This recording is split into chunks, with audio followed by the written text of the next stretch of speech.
Bien amigos, este cafecito de hoy lo vamos a compartir en nuestro espacio estelar con el vicepresidente ejecutivo del Consejo Nacional de la Empresa Privada, Rafael Paz. Muy buenos días y bienvenido. Muy buenos días, Uchi. Para mí es un honor estar aquí contigo y con Amelia y compartir con esta teleaudiencia sobre los temas importantes y fundamentalmente sobre la reforma laboral por el empleo formal. Bueno, qué joven, ¿verdad? El vicepresidente ejecutivo de CONEP.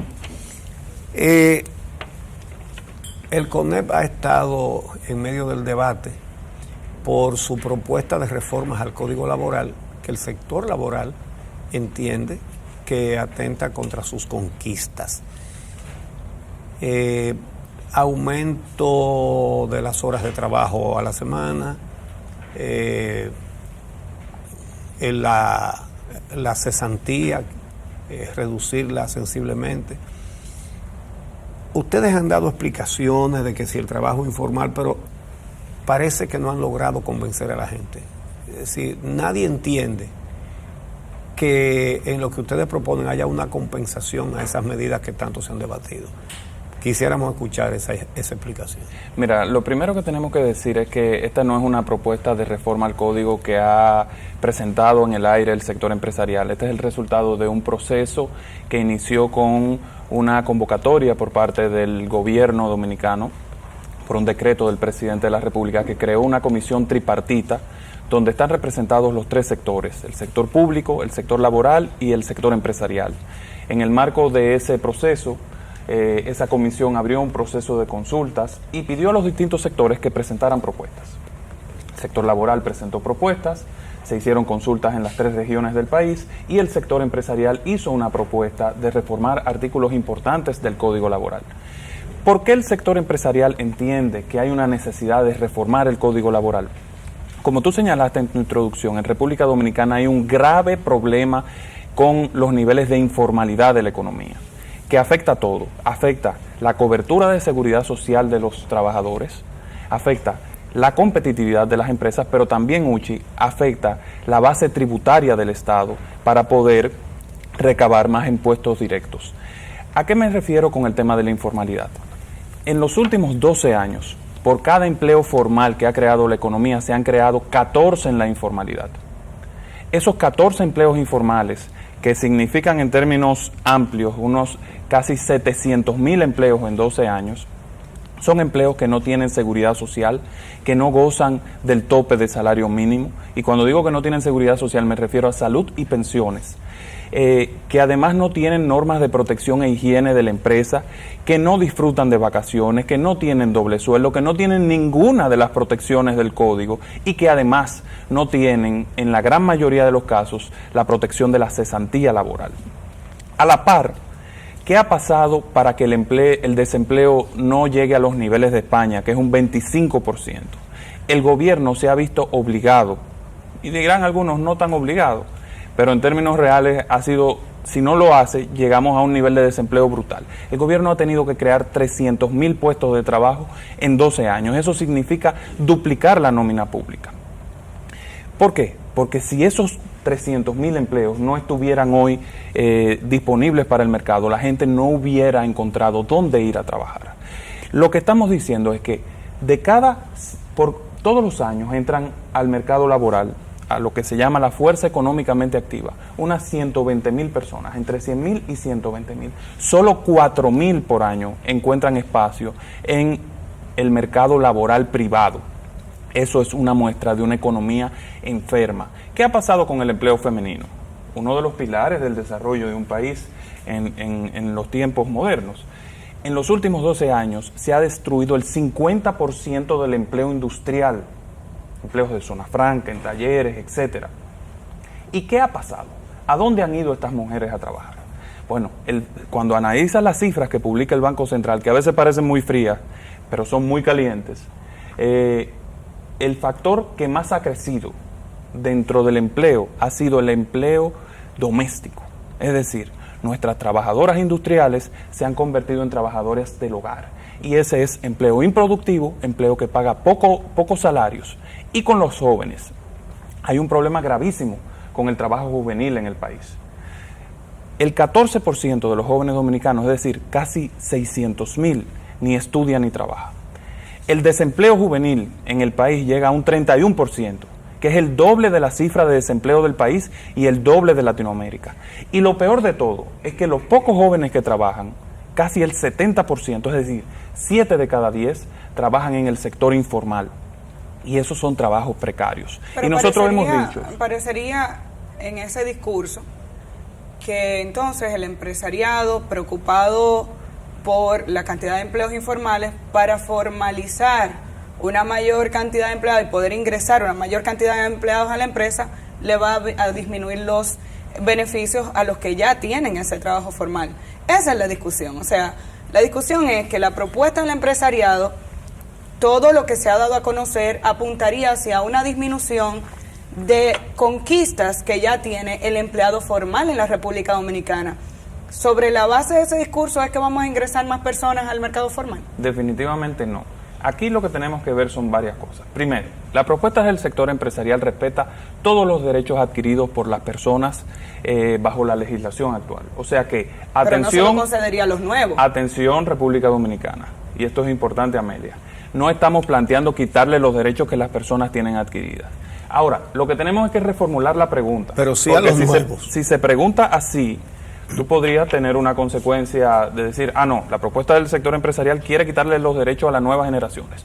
No, aquí de lo que se trata es cómo logramos que nuestra economía formalice a los que están hoy fuera del sistema, pero sobre todo, cómo logramos generar empleo de calidad para los nuevos trabajadores. ¿Cómo logramos que el salario real de la República Dominicana, y yo los escuché a ustedes en semanas pasadas hablando del problema de los salarios reales, cómo crece el salario real? ¿Cómo logramos que todas esas miles de micro y pequeñas empresas, esos salones, colmados, farmacias, talleres, se formalicen y mejoren sus salarios?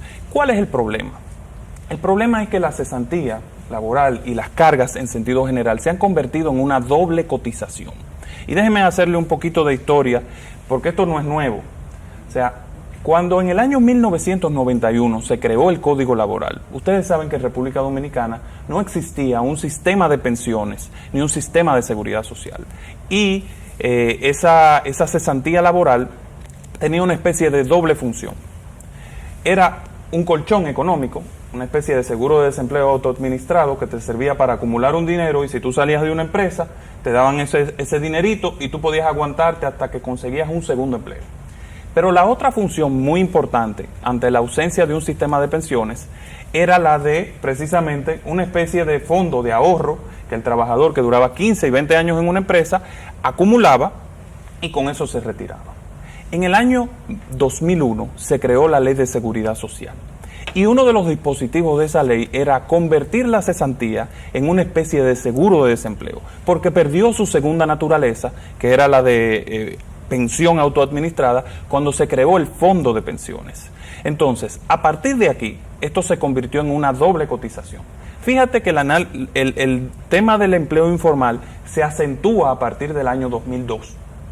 Esto es porque precisamente entra una carga terrible, principalmente para las empresas más pequeñas, que son las principales empleadoras de la República Dominicana, pero también para todas las empresas, con el tema de la carga laboral.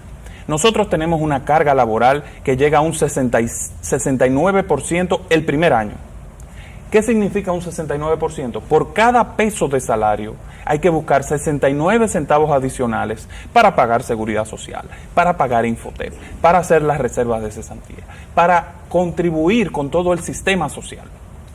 Lo peor de esto es que ese 69% va creciendo todos los años. Al quinto año es un 100%, a los 10 años es un 140%, a los 15 años un 180% y a los 20 años de ese trabajador hay que buscar 2 pesos con 20 para pagar las cargas que implica un peso de salario. Eso significa que sale más cara la sal que el chivo. ¿Y qué nosotros estamos diciendo?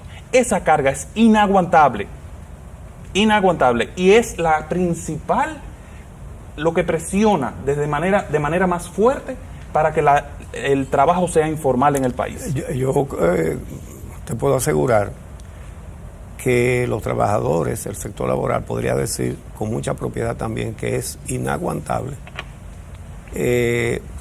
tener un salario que va a la saga de los costos de la canasta familiar, que al que firma los cheques por atrás nunca le alcanza, ¿verdad? Y eso también puede decir que es inaguantable. Hay muchos costos en la producción y la verdad es que ponernos ahora a entrarle al costo de la seguridad social no parece que sea muy justo. Nos han dado hasta con el cubo del agua en el DR CAFTA.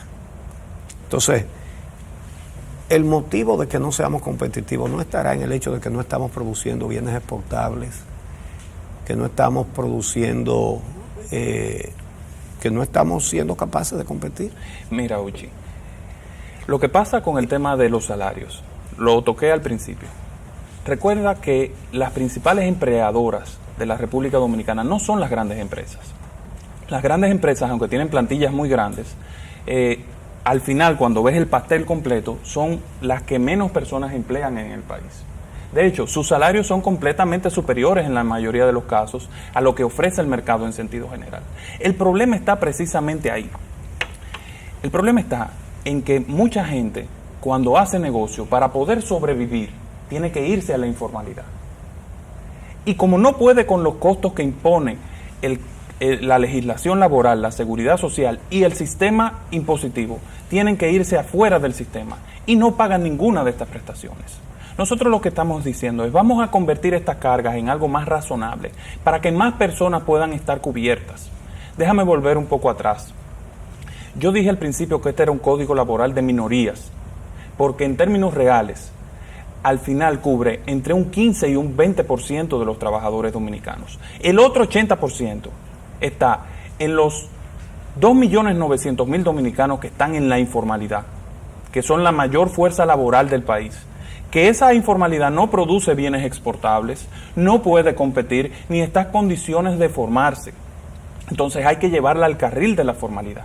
Los otros están en el gobierno, trabajando para el Estado con los más de 500.000 empleados públicos que hoy engrosan las filas de la administración pública, que tiene, digamos, cierta elefantiasis, por decirlo de alguna manera. Entonces, y los otros están, atención, en el desempleo. Más de 700.000 desempleados en la República Dominicana. Entonces la gran pregunta aquí es, ¿cómo logramos que todas esas personas puedan ir al mercado privado formal y que la gente no tenga que salir, lamentablemente, como sucede, y ustedes lo saben, a mendigarle un empleo a un político? ¿Cómo logramos que el mercado privado dominicano tenga una oferta laboral, todas las empresas del país, micro, pequeñas y medianas, que le den a la persona el dinero suficiente y las prestaciones suficientes para poder desarrollar su proyecto de vida sin tener que mendigar? ¿Y de qué le sirve a un joven profesional trabajar, por ejemplo, con horarios de 12 horas en vez de 8, 12 horas corridas, en empresas que incluso tienen ciclos rotatorios donde tú no tienes la posibilidad de continuar experimentando la posibilidad de hacer una maestría o un doctorado si fuera posible, porque por lo general son horarios rotativos, donde no se te reconozca como pago de hora extra esas 4 horas adicionales que se están planteando, por ejemplo? ¿En qué beneficia eso al desarrollo de un profesional dominicano? ¿No será el empresario que beneficia esa propuesta específicamente? Lo que pasa, Amelia, es que eso ha sido completamente distorsionado, yo digo que a veces a propósito, como tantas otras cosas en el marco de esta reforma. O malinterpretado. Lo primero, y también malinterpretado. Lo primero es que esas 12 horas solamente se plantea para empresas de funcionamiento continuo, que hoy, por disposición administrativa del Ministerio de Trabajo, tienen jornadas de 12 horas con unos descansos cada cierto tiempo que permiten que el trabajador pueda, digamos, tener el descanso suficiente para poder tener la fuerza de trabajo y dedicarse a esas otras cosas. Esas son empresas muy particulares. Lo otro es que la propuesta de nosotros lo que marca es una flexibilidad en sentido general, por tipo de actividad. Por ejemplo, la jornada de 8 horas para las empresas normales, para los trabajos normales en la República Dominicana. jornadas de 12 horas que hoy se aplican en la práctica con ciertos garantías de descanso para las empresas de funcionamiento continuo y unas jornadas especiales para empresas que por la naturaleza del sector sí necesitan ese tipo de jornadas. Por ejemplo, el 4x4, que es una de las propuestas. Usted trabaja 4 días con jornadas de 12 horas y descansos que manda el propio Código de Trabajo durante entre esas horas, pero también descansa 4 días, no solamente 1,5 o 2. Y usted tiene el tiempo, por ejemplo, en el caso del turismo, de ir a su lugar donde vive, si vive en la región sur, estar con su familia y regresar a trabajar. Lo de aumentar la jornada a 48 horas semanal tiene 2 razones esenciales. Primero, nuestros competidores en Centroamérica, con quienes tenemos tratado de libre comercio, en su mayoría tienen jornadas de 48 horas. Y segundo, hay que explicar algo. Muchas de las empresas de República Dominicana pagan el salario por hora. Es decir, esto va a significar un aumento en los ingresos de los trabajadores. Y segundo, hay que entender que los contratos laborales se negocian al principio, o sea, más trabajo, más dinero. Rafael, se nos acabó el tiempo, pero yo quisiera que me responda brevemente. Diputados de los diferentes partidos han dicho que no van a aprobar nada que perjudique a los trabajadores. El sector laboral se opone. La ministra de Trabajo ha dicho que en la reforma al Código Laboral solamente se puede incluir los temas que sean consensuados, que si una de las partes no está de acuerdo, no va. ¿Creen ustedes que está condenada al fracaso la propuesta de ustedes? ¿Ustedes creen que va a sobrevivir? Imposible, no está condenada al fracaso. Hay un proceso institucional que está en marcha, hay un proceso de consenso donde están discutiendo los representantes de los distintos sectores. El Congreso Nacional tiene que esperar que esta etapa concluya y va a tener ya un cuerpo que va a someter el presidente de la República cuando este consenso termine de reforma laboral que va a ser conocida en el Congreso. Como la ministra de Trabajo ha expresado su posición personal sobre esto, también hay otros ministros que han mostrado favorecer el proceso, el ministro de Industria y Comercio, el ministro de Agricultura, y el hecho de que se haya creado una comisión es una muestra real de que hay una voluntad del gobierno de revisar el tema del mercado laboral. Entonces, lo que hay que hacer es esperar. Aquí hay un liderazgo serio y responsable que está empujando este proceso y estamos discutiendo. Así Bien. Bueno, pues muchísimas gracias a Rafael Paz. Ya lo estaremos invitando de nuevo en la medida en que ese debate se vaya calentando y para tratar muchísimos otros temas también de interés. Vamos a hacer una pausa. Cuando regresemos, vamos a tener aquí al doctor Pedro Ureña, un eminente intervencionista, cardiólogo, para dar una noticia muy importante para personas que tienen cardiopatías que precisan de cateterismo y no tienen dinero. No se vayan. Regresamos en un momento.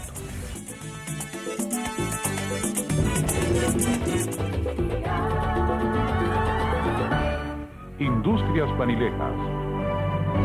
A nombre de su producto Café Santo Domingo, presentó